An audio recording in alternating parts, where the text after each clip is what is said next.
अभी पीछे बारिश हुई थी तो उसमें आपने देखा होगा मिंटो ब्रिज पे पानी नहीं भरा था। हमने सारे वाटर लॉगिंग जहां पर भी ऐसे स्थान थे सबको चिन्हित किया और उसमें 3 हमने गोल बनाए। एक हमारा शॉर्ट टर्म था, मिड टर्म था, लॉन्ग टर्म था। तो जो शॉर्ट टर्म था जहां पर ज्यादा समस्या नहीं थी और 1 से 1.5 महीने में काम हो सकता था, हमने उसके ऊपर काम किया। उनमें से एक था मिंटो ब्रिज। तो मिंटो ब्रिज इस बार आतिशी जी ने, आम आदमी पार्टी ने बारिश में कई फोटो दिखाए, मिंटो ब्रिज का नहीं दिखाया।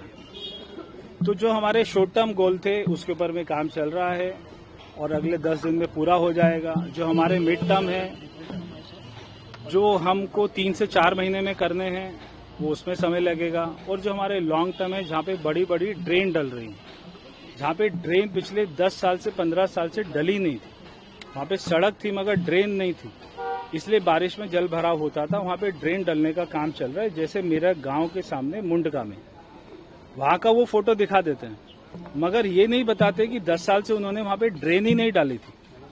अब वहाँ पे ड्रेन डलने का काम स्टार्ट हुआ, रोड को NHAI को ट्रांसफर किया गया, उसमें 1-1.25 साल का समय लगेगा। अगले मॉनसून तक, अगले साल वहाँ पे हमको राहत मिलेगी। अभी वहाँ ड्रेन ही नहीं है तो पानी की निकासी का कोई जगह ही नहीं है। तो ये आम आदमी पार्टी वालों से भी पूछना चाहिए कि आपने 10 साल में ड्रेन क्यों नहीं बनाई। आज कोई 3 महीने में ड्रेन नहीं बन सकती है। 2-2 किलोमीटर, 4-4 किलोमीटर की दोनों साइड में ड्रेनें, और वो बड़ी बड़ी ड्रेनें और अच्छी क्वालिटी की ड्रेन बनने में समय लगेगा।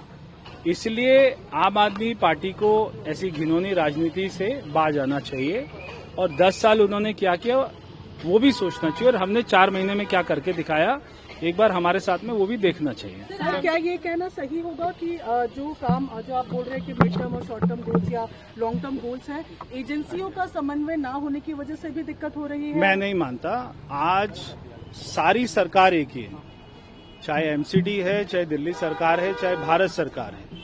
सारे कमिश्नर, सारे सेक्रेटरी, सभी लोग, हमारी जब भी मीटिंग होती है, मुख्यमंत्री जी मीटिंग करते हैं, मैं मीटिंग करता हूं, सारे अधिकारी आते हैं, सारे डिपार्टमेंट के आते हैं।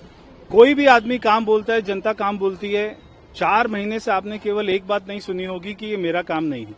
सब लोग ये कहते हैं ये मेरा काम है, ये काम मैं करूंगा। हमारे सारे विधायक, मंत्री सभी कहते हैं कि हमारा काम है, हम करेंगे। तो कोई भी दोषारोपण नहीं है, कोई भी ब्लेम गेम नहीं है, सारे काम हम करेंगे, सभी में समन्वय है।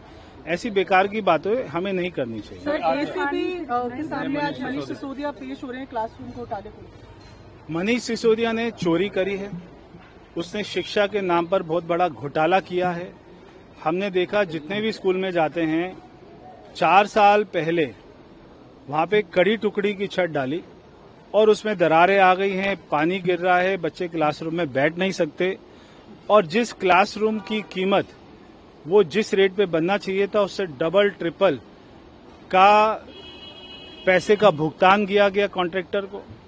तो ये सारी जांच चल रही है, सच सामने आएगा। अभी मनीष सिसोदिया कितने केस में जेल में जाएंगे, आगे हमको देखेंगे।